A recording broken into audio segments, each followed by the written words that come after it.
இந்த வீடியோவில் நம்ம செவ்வாய்க்கிழமை அதுவும் முருகர் பூஜை பண்ணியிருக்கோம். அந்த பூஜையில் நம்ம முருகருக்கு விபூதி அபிஷேகமும் பண்ணியிருக்கோம். இந்த வீடியோவில் நீங்கள் எப்படி முருகர் பூஜை பண்ணுறதுன்னு தெரிஞ்சுக்கலாம். வாங்க இப்போ நம்ம வீடியோக்குள்ளே போகலாம்.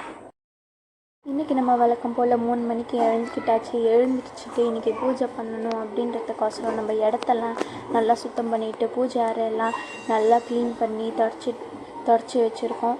அடுத்தது நம்ம பூஜைக்கோசரம் பூலாம் வாங்கி பூஜை அறை பூரா பூவால் நிரப்பிட்டோம். அடுத்தது நம்ம விளக்கெல்லாம் புதுசாக விளக்கி வச்சுட்டோம். விளக்கி வச்சுட்டு விளக்குல எண்ணெய் திரி விளக்குன இதில் எண்ணெய் திரிலாம் போட்டு நல்லா சுத்தம் படுத்திட்டோம். அடுத்தது முன்னாடி ஒரு சின்ன கோலம் மாதிரி போடுவோம். அந்த மாதிரி நம்ம போட்டுட்டு அது மேலே நம்ம ஒரு பழம் வச்சுட்டு அதில் ஒரு ஸ்டார் கோலம் மாதிரி போடணும். ஸ்டார் கோலம் மாதிரி போட்டுட்டு ஓரம் சுற்றி சரவண பவ அப்படின்னு நம்ம எழுத்திட்டு நம்ம முன்னாடி ஒரு பெரிய கோலம் போடுவோம். அந்த பெரிய கோலம் போட்டுட்டு அதில் நம்ம இப்போ ஃபுல் ஃபைனல் பண்ணியிருக்கோம். நம்ம பூஜைக்கானது பால்கனி பக்கமும் நம்ம கோலம் போட்டுட்டு நம்ம விபூதி அபிஷேகத்துக்கோசரம் விபூதி அபிஷேகம் அந்த இதெல்லாம் நம்ம ரெடி பண்ணி வச்சுக்கிட்டோம். நீங்களே பார்க்குறீங்க. விபூதி அபிஷேகம் செட் பண்ணிவிட்டு எல்லாத்தையும் கிட்ட வச்சுட்டோம். அடுத்தது நம்ம வச்சுட்டோம்.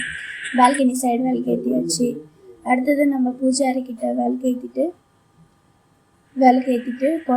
கோலத்துக்கிட்ட இருக்க விளக்கு ஏற்றிட்டு நம்ம விபூதி அபிஷேகம் பண்ணலாம். முருகரை எடுத்து முன்னாடி வச்சுட்டு நம்ம இப்போ அபிஷேகம் பண்ணுறோம். நம்ம அபிஷேகம் முருகருக்கு பண்ணுறோம். அடுத்தது அப்படியே நம்ம வேலுக்கும் நம்ம அபிஷேகம் பண்ணிடலாம். வேலுக்கும் அபிஷேகம் பண்ணிவிட்டு நம்ம ஒரு நல்ல தண்ணியில் ஊற்றி அபிஷேகம் பண்ணணும். அடுத்தது தான் விபூதி அபிஷேகம் பண்ணிவிட்டு மேலே அடுத்தது விபூதி போடுறோம். விபூதி போட்டு அபிஷேகம் பண்ணுறோம். நம்ம விபூதி அபிஷேகம் மட்டும்தான் பண்ணுறோம். உங்களுக்கு வேணும்னா இன்னும் மஞ்சள் அபிஷேகம், குங்கும அபிஷேகம் இந்த மாதிரி நீங்கள் எது வேணால் பண்ணலாம். ஆனால் நம்ம இன்றைக்கி விபூதி அபிஷேகம் மட்டும்தான் பண்ணுறோம்.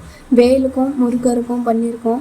பார்க்கவே ரொம்ப ஒரு அழகாக இருக்குது. அடுத்தது ஒரு தீபாராதனை காமிச்சிட்டு மறுபடியும் நம்ம அந்த பலவைக்கு மேலே முருகரை உட்கார வச்சுட்டு பூவெல்லாம் வச்சு நல்ல ஒரு பிரைட் லுக்காக கொடுத்துட்டோம்.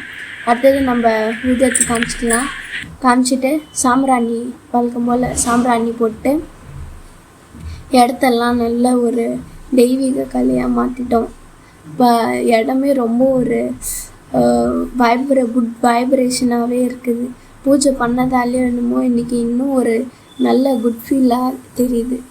நல்ல ஒரு குட் ஃபீலாக இருக்குது. அடுத்தது உங்களுக்கு இன்னும் பூஜை இன்னும் பெருசாக பண்ணணுன்னா நீங்கள் பண்ணலாம். ஆனால் நம்ம இன்றைக்கி சிம்பிளாக பூஜை பண்ணியிருக்கோம். நம்மளுக்கு எல்லாராலையும் பண்ண முடிகிற மாதிரி நம்ம சிம்பிளாக பண்ணியிருக்கோம். ரொம்ப பெருசாக பண்ணணுன்னா சில பேரால் முடியாது. அதனால் நம்மளால் முடிஞ்ச அளவு சிம்பிளாக பண்ணியிருக்கோம். உங்களுக்கு எதாவது டவுட்னா இல்லை எப்படி பூஜை பண்ணணும் இல்லை ஏதாவது ஒரு டவுட்னா நீங்கள் கமெண்ட் செக்ஷனில் கேளுங்க. நாங்கள் நிச்சயமாக பதில் சொல்லுவோம்.